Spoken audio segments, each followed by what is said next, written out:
അപ്പോൾ ഈ കേസിലെ പ്രോബ്ലം ഞാൻ കുറച്ച് ഇൻക്ലൈൻഡ് ആയിട്ട് എടുക്കുകയാണ്. ഇങ്ങനെ അത് ഇവിടെ വരണമെന്നില്ല, നിർബന്ധമില്ല, ഏത് പോയിന്റ് വേണമെങ്കിലും വരാം. അപ്പോൾ ഇൻക്ലൈൻഡ് ആയിട്ട് വന്നു കഴിഞ്ഞാൽ നമ്മൾ വെർട്ടിക്കലും ഹൊറിസോണ്ടലായിട്ട് റിസോൾവ് ചെയ്യണം. കാര്യം നമുക്ക് അങ്ങനെ ചെയ്യാൻ പറ്റുള്ളൂ. അനലിറ്റിക്കൽ മെത്തേഡ് ഏറ്റവും എളുപ്പം മെത്തേഡ് റെസൊല്യൂഷൻ മെത്തേഡാണ്. അപ്പം ഈ ഒരു ലോഡ് W എന്ന് പറയുന്ന ലോഡ് ഒരു പക്ഷേ ആംഗിൾ തീറ്റയിൽ ആക്ട് ചെയ്യുകയാണെങ്കിൽ ഹൊറിസോണ്ടൽ കമ്പോണൻ്റ് എന്ന് പറയുന്നത് ഹൊറിസോണ്ടൽ കമ്പോണൻ്റ് ഓഫ് ഫോഴ്സ് എന്ന് പറയുന്നത് എന്തായിരിക്കും? W cos തീറ്റ ആയിരിക്കും വരെ ഇവിടെ. FE എന്ന് പറയുന്നത് W sin തീറ്റ ആയിട്ടും ആക്ട് ചെയ്യുന്നുണ്ടാവും. And this distance is L. Okay ആണല്ലോ, ശരി. അങ്ങനെയാണെങ്കിൽ നമ്മളിവിടെ സിഗ്മ ഫോഴ്സ് ഈക്വൽ ടു 0 എന്ന് എഴുതുമ്പോൾ നേരത്തെ ചെയ്ത പോലെ വെർട്ടിക്കൽ മാത്രമല്ല, രണ്ടെണ്ണം ഉണ്ട്. വെർട്ടിക്കൽ ഈക്വൽ ടു 0 ആയിരിക്കണം, ഹൊറിസോണ്ടലും 0 ആയിരിക്കണം. ഓക്കെ, ശരി.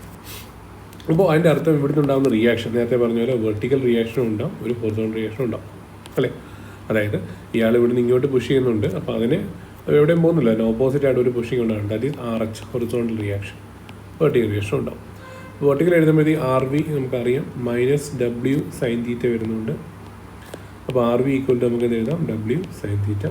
ഓക്കെ, ദെൻ RH അതേപോലെ RH ഉണ്ടാവും, അതിന് ഓപ്പോസിറ്റ്. അപ്പോൾ RH റൈറ്റ് ഹാൻഡ് സൈഡിലേക്ക് നമ്മൾ പോസിറ്റീവ് എടുക്കാം, ഇത് ലെഫ്റ്റ് ഹാൻഡ് സൈഡിലേക്കാണ് നമ്മൾ -X ഡയറക്ഷനാണ് നെഗറ്റീവ് എടുക്കുന്നു.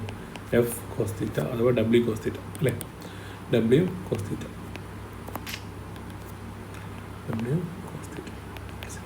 അപ്പോൾ RH-ൻ്റെ വാല്യൂ നമുക്ക് എന്ത് കിട്ടും? W cos തീറ്റ. ഓക്കെ, എളുപ്പമാണല്ലോ, ശരി. ഇനി മൊമെൻറ്റ് കാൽക്കുലേറ്റ് ചെയ്യാൻ ശ്രദ്ധിച്ചോണേ, അത് വളരെ ഇമ്പോർട്ടൻ്റ് ആണ്. രണ്ട് രീതിയിൽ ചെയ്യാം. ഒന്നിൽ നമുക്ക് റിസോൾവ് ചെയ്തിട്ട് ഇവിടെ ചെയ്യാൻ പറ്റും. മറ്റൊന്ന് മെത്തേഡ് എന്ന് പറഞ്ഞു കഴിഞ്ഞാൽ റിസോൾവ് ചെയ്യാതെ കണ്ടുപിടിക്കാൻ പറ്റും.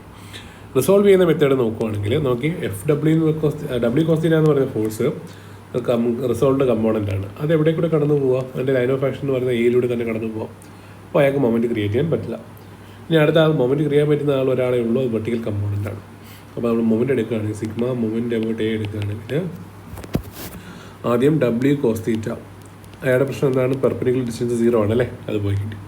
ഇനി W cos sin തീറ്റ എന്ന് പറയുന്നത് ഇങ്ങനെ ആക്ട് ചെയ്യുന്നുണ്ട്, അതിന് ഡിസ്റ്റൻസ് L ഉണ്ട്. So A plus W sin theta into L എടുത്തു. മൊമെൻറ്റ് റിയാക്ഷൻ എങ്ങനെ ഉണ്ടാവും? തിരിച്ചുണ്ടാവും. അത് നമ്മൾ വരയ്ക്കണം. അപ്പോൾ -MR ഈക്വൽ ടു 0.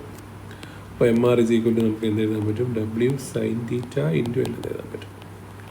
ഓക്കെ, ഇതാണ് ഒരു മെത്തേഡ്. ഇനി മറ്റൊരു മെത്തേഡ് എന്ന് പറഞ്ഞു കഴിഞ്ഞാൽ ലൈൻ ഓഫ് ആക്ഷനിൽ വരയ്ക്കുക, അവിടേക്ക് എയിൽ നിന്നൊരു പെർപെൻഡിക്കുലർ ഡ്രോപ്പ് ചെയ്യുക. ഓക്കെ, അങ്ങനെ ഡ്രോപ്പ് ചെയ്യുമ്പോൾ നമുക്ക് ഇരുന്ന ട്രയാങ്കിൾ ഇതാണ്. ഞാൻ വരച്ച് കാണിക്കാം. ഈ ഡിസ്റ്റൻസ് L ആണ് അല്ലേ, ഇതാണ് നമ്മുടെ ലൈൻ ഓഫ് ആക്ഷൻ ഫോഴ്സ്, ഇതാണ് നമ്മുടെ പെർപെൻഡിക്കുലർ ഡിസ്റ്റൻസ്. അപ്പോൾ ഫിഗർ ഒന്നുകൂടെ റീക്രിയേറ്റ് ചെയ്യുന്നേ ഉള്ളൂ കേട്ടോ. L, ഇതാണ് D. അപ്പോൾ നോക്കി, ഈ ആംഗിൾ തീറ്റ തന്നിട്ടുണ്ട് അല്ലേ, ദിസ് ആംഗിൾ ഈസ് തീറ്റ, ഈ ആംഗിൾ തീറ്റയാണ്. അപ്പോൾ ഞാൻ എക്സ്റ്റെൻഡ് ചെയ്ത് വരച്ച് കഴിഞ്ഞാൽ ഈ ആംഗിൾ തീറ്റയാവും. ഈ ആംഗിൾ തീറ്റയാണെങ്കിൽ ഈ ആംഗിൾ തീറ്റ ആയിരിക്കണമല്ലോ, ആണ്. അങ്ങനെയാണെങ്കിൽ നമ്മുടെ D എന്ന് പറയുന്നത് നമ്മുടെ തീറ്റയുടെ ഓപ്പോസിറ്റ് സൈഡല്ലേ. അപ്പോൾ സൈൻ തീറ്റ എടുത്തു കഴിഞ്ഞാൽ നമുക്ക് എന്ത് കിട്ടും? D divide by hypotenuse. Hypotenuse 90 ഡിഗ്രിക്ക് ഓപ്പോസിറ്റ്, അത് L ആണ്. അപ്പോൾ ഡിയുടെ വാല്യൂ നമുക്ക് കിട്ടി L sine theta value. Okay, അങ്ങനെയാണെങ്കിൽ ഈ ഫോഴ്സിൻ്റെ മൊമെൻറ്റ് നമുക്ക് കണ്ടുപിടിക്കാൻ പറ്റും. മൊമെൻറ്റ് ഡ്യൂ ടു W എന്ന് പറയുന്നത് W into force and W ആണ്, ഡിസ്റ്റൻസ് L സൈൻ തീറ്റയാണ്. ഓക്കെ, അപ്പോൾ നമുക്ക് ഈ വാല്യൂവിനെ കിട്ടി നോക്കാം, അതാണ് പ്രത്യേകത W സൈൻ തീറ്റ. ഇനി നമ്മൾ എന്തെങ്കിലും ഇക്വിലിബ്രിയം എഴുതാൻ പോവാണ്. മൊമെൻറ്റ് ഓഫ് റിയാക്ഷൻ നമുക്ക് അറിയത്തില്ല, പ്ലസ് WL സൈൻ തീറ്റ എന്ന് പറയുന്നത് നമുക്ക് 0 ആയിട്ട് എഴുതാം. അപ്പോൾ ഈ ക്വാണ്ടിറ്റി അപ്പുറത്ത് കൊണ്ടുപോകണമെങ്കിൽ MR ഇസ് ഈക്വൽ ടു നമുക്ക് എന്ത് എഴുതാം? -WL sine theta.